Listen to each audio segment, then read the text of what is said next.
Yes, good morning, ninth class students.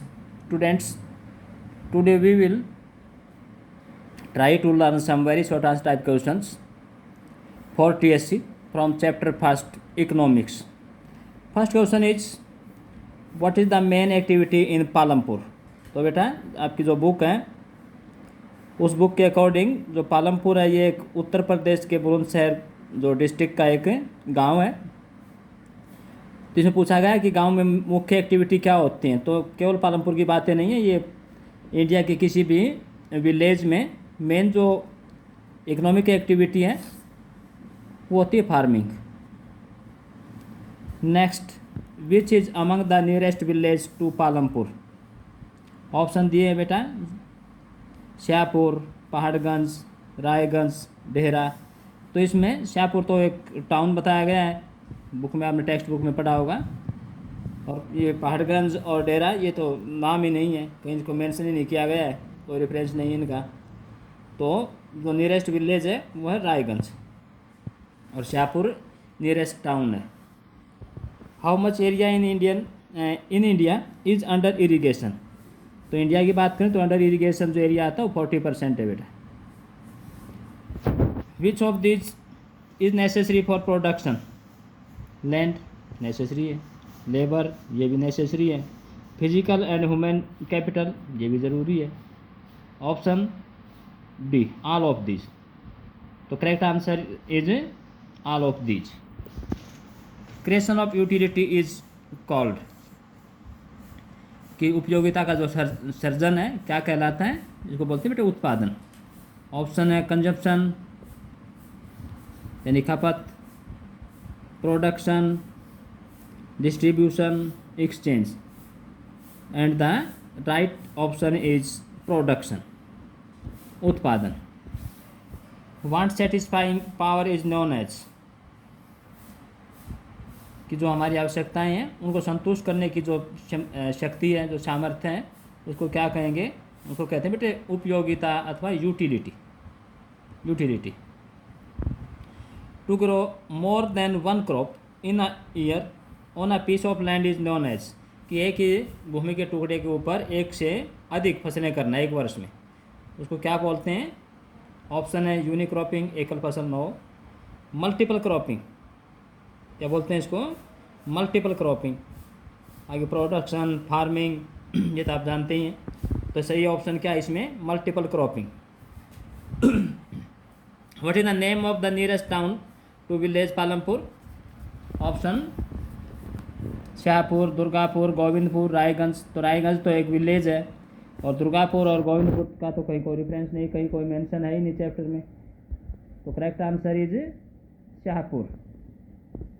Which of the following is a fixed capital? Fixed capital कौन सी होती है जो एक बार लगा दें फिर सालों साल चलती रहे?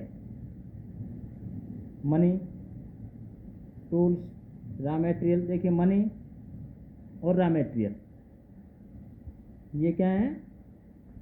ये तो बार बार बदलते रहते हैं, इसका तो एक तरह से चक्कर चलता रहता है, आते रहते हैं जाते रहते हैं। जबकि टूल्स हैं, बिल्डिंग्स हैं, ये क्या, ये स्थायी होते हैं, ये फिक्स होते हैं। तो इस तरह की जो कैपिटल होती हैं that is known as fixed capital. तो इसमें ऑप्शन सही है tools.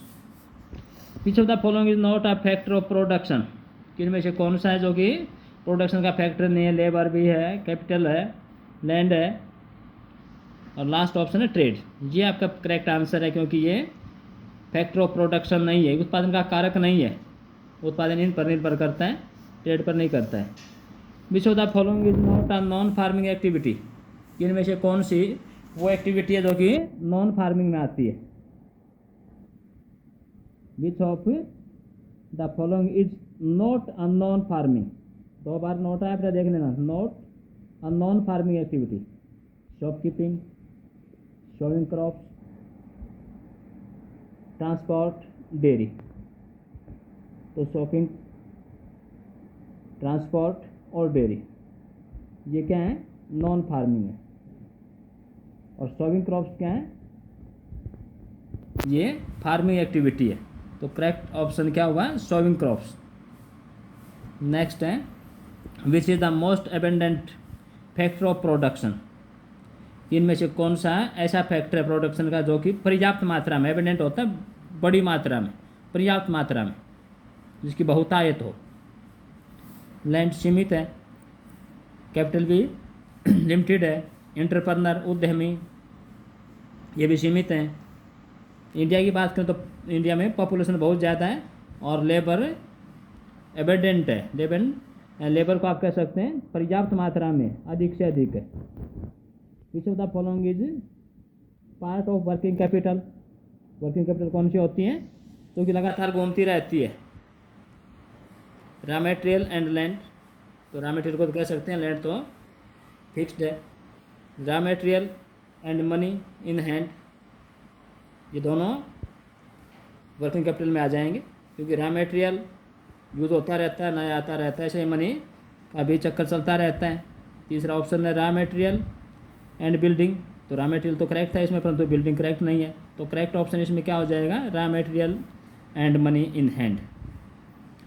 What is the source of capital for large farmers, तो बड़े किसानों के लिए जो कैपिटल का या क्रेडिट का या लोन का या पैसे प्राप्त करने का जो साधन होता है, या तो उनकी खुद की सेविंग है या बैंक से लेते हैं। ऑप्शन मनी लेंडर से नहीं लेते हैं, रिलेटिव एंड फ्रेंड से नहीं लेते हैं, बैंक्स एंड ऑन सेविंग, यानी बैंक और खुद की बचत। पूर फार्मर्स तो देंगे ही कहाँ से, उनके पास खुद ही नहीं है, तो banks and on saving it is the correct option. Which is the main source of loan for small farmers, छोटे किसान के लिए लोन का मुख्य स्रोत क्या होता है?